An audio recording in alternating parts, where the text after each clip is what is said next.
এবার কথা হলো, হজ তো করলেন, হজ করে আসার পরে কি করবেন? কথা ঠিক না?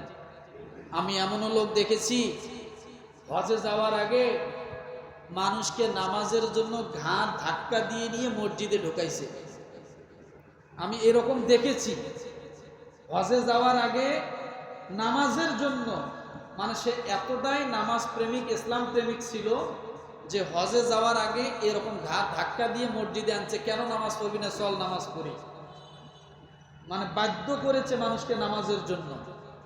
মানে এটা তার আবেগ থেকে। ভুল বুঝবেন না যে ইসলাম কিন্তু এটা সমর্থন করে না, কিন্তু আবেগ থেকে। কিসের থেকে বলে? তার আবেগ থেকে সে হজে যাচ্ছে। একই ব্যক্তি হজ করে আসছে, কিছুদিন নামাজ টামাজ পড়লো, একটা সব ঠিক, এখন আজান হয়, জুয়া খেলে।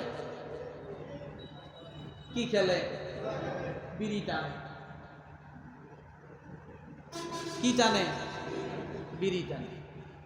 আছে না নাই? এগুলা কাম। তাহলে অবশ্যই আল্লাহ তাআলার একটা নির্দিষ্ট ম্যানুয়াল আছে না নাই? যে হজ করার পরে আপনি কি করবেন, আছে না নাই? আছে। অনেক হাজি সাহেব আছে, শেষ বয়সে এসে কাম নাই কাজ নাই, দেখবেন খালি ইমাম সাহেবের খোঁচায় বেড়ায়। আছে না? নাই? আছে। খালি যে ইমাম সাহেবের ভুল ধরবে, মুয়াজ্জিনের ভুল ধরবে, অমুকের ভুল ধরবে।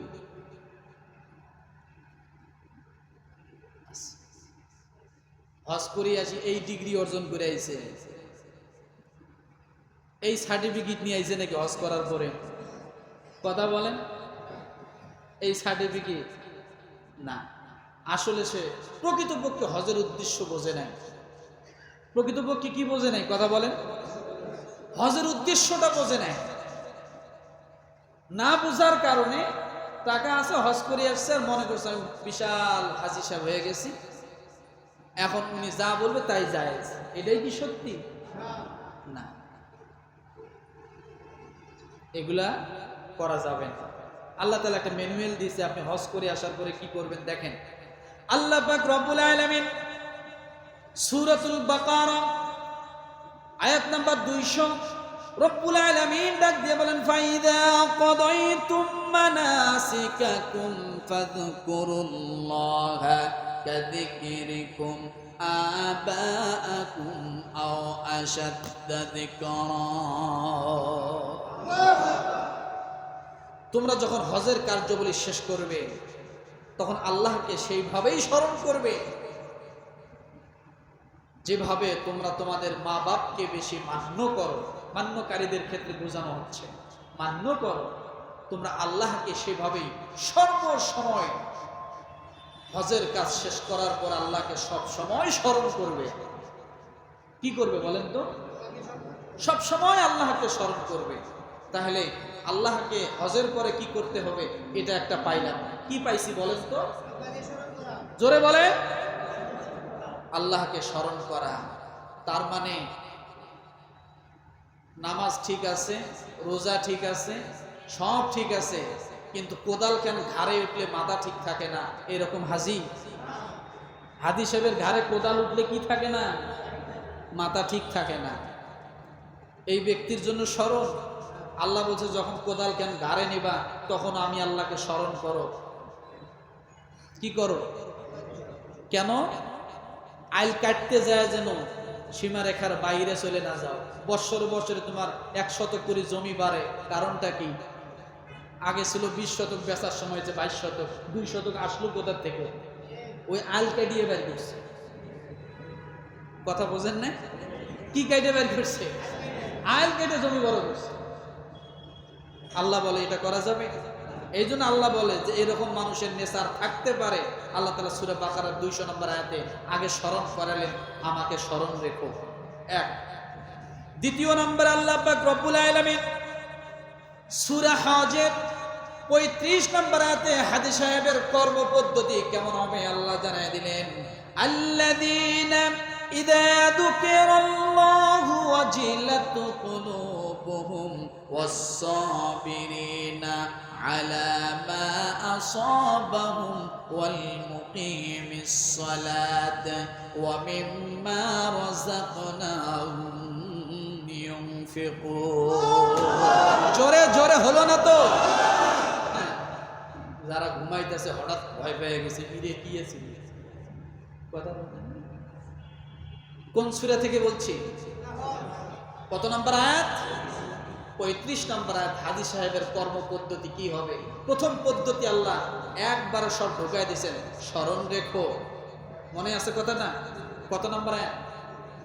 সূরা বাকারার। এরপরে হাজী সাহেব কি করবে আল্লাহ তাআলা সে কর্ম পদ্ধতি জানাই দিচ্ছেন। সেটা হলো যাদের সামনে আল্লাহকে স্মরণ করা হলে তাদের অন্তর ভীতি কম্পিত হয়, যে কোনো বিপদ আপদে আক্রান্ত হলে ধৈর্যশীল থাকে এবং সালাত কায়েম করে। আমি তাদেরকে যে রিজিক দিয়েছি তা থেকে আল্লাহর পথে কি করে? ব্যয় করে।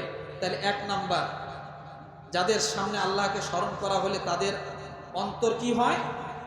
ভীত প্রকম্পিত হয়, যে কোনো বিপদ আপদে আক্রান্ত হলে। তার মানে কি জানে?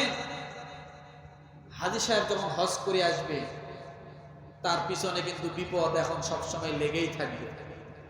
কথা ঠিক না? কেন লেগে থাকবে? হাজী সাহেব যদি ডাইনে তাকায় সেটাও দোষ হবে, বামে তাকায় সেটাও দোষ হবে, উপরে তাকায় সেটাও দোষ হবে। কেন? মানে এখন সব কিছুর মূলে মানুষ একটাই কথা বলবে, হাজী সাহেব এটা একটা কাজ করলো। কথা বলছেন না? হাজী সাহেব মুখের ভাষা খারাপ, এটা আছে না? মানে কথায় কথায় হাজী সাহেব কয়ে তাকে মানে কি করবে? ছোট করবে। আল্লাহ বলেন এমন সময় তুমি তোমার ধৈর্য হারা হয়ে না, পাল্টা আবার একটা গালি দিও না, যে বললে তো বলবেন হাজী সাহেবের মুখ খারাপ, এমন একটা কথা বলে না, একটা গালি দিয়ে করে। তার মানে আল্লাহ তাআলা বলে এই সময়গুলোতে তোমাকে কি করতে হবে? ধৈর্য ধারণ করতে হবে, নামাজ প্রতিষ্ঠিত করতে হবে এবং আল্লাহ তাআলা যে রিজিক দিয়েছে এই রিজিককে হালাল রিজিকের মাধ্যমেই তোমাকে ভক্ষণ করতে হবে। ওই হজ করে এসে জুয়া খেলে সেখান থেকে যে টাকা লাভ হয় ওই টাকা দিয়ে তোমার চলার দরকার নেই। কথা মনে থাকবে? তাহলে আমরা যতটুকু জানলাম হজ করে আসার পরে কি করব, হজ কোন সময় করব, কখন হজ ফরজ হয়, এগুলো মনে থাকবে তো ইনশাআল্লাহ। আল্লাহ তাআলা আমাদের সকলকে হজ করার পরে যেন কবরের যাত্রী বানায়, তার আগে যেন না করে, আমরা যেন সকলেই হজ করতে পারি। আল্লাহ তাআলা আমাদের সকলকে তৌফিক দান করুক। আমিন। ওয়া আখির দাওয়ানা আলহামদুলিল্লাহি রাব্বিল আলামিন।